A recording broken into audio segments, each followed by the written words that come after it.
Hello everyone. তো আজকে সকালটা শুরু করেছিলাম এক গ্লাস ছাতুর শরবত দিয়ে। আমার হাজবেন্ড কাজে বসে গেছিল, তাই ওকে দিয়ে আমি আমার খাবারটা নিয়ে চলে এলাম। আমার ভাই তার কিছুক্ষণের মধ্যেই চলে এসেছিল আমাদের জামা কাপড় দেওয়ার জন্য। তো এই সমস্ত জামা কাপড় আমার জেঠু আর আমার জেঠিমা আমাদের জন্য পছন্দ করে পাঠিয়েছে। শাড়িটা ভীষণ সুন্দর হয়েছে। তারপর যেহেতু অনেক বেলা হয়ে গিয়েছিল, আমি বসিয়েছিলাম ভাত আর সবজি। তো আজকে বেশি কিছু করতে পারিনি, ডিমের ঝোল করেছিলাম আর করেছিলাম সয়াবিন আলুর তরকারি। তোমরা খেতে কে কে ভালোবাসো কমেন্টে জানাতে ভুলো না কিন্তু।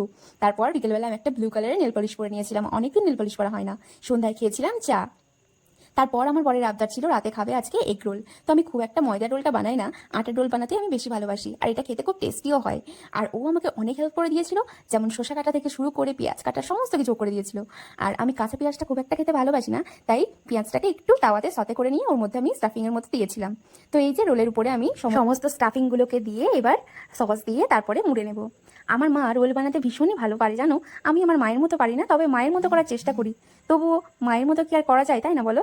তো যতটা পারি চেষ্টা করি। একটু লেবুর রসও দিয়েছিলাম, লেবুর রসটা দিলে কি অনেক বেশি টেস্টি হয় জানো। আমার খেতে খুবই ভালো লাগে। তো ভিডিওটা এই পর্যন্তই। ভালো লাগলে লাইক কমেন্ট করে দিও, সাবস্ক্রাইব করতে ভুলো না। বাই।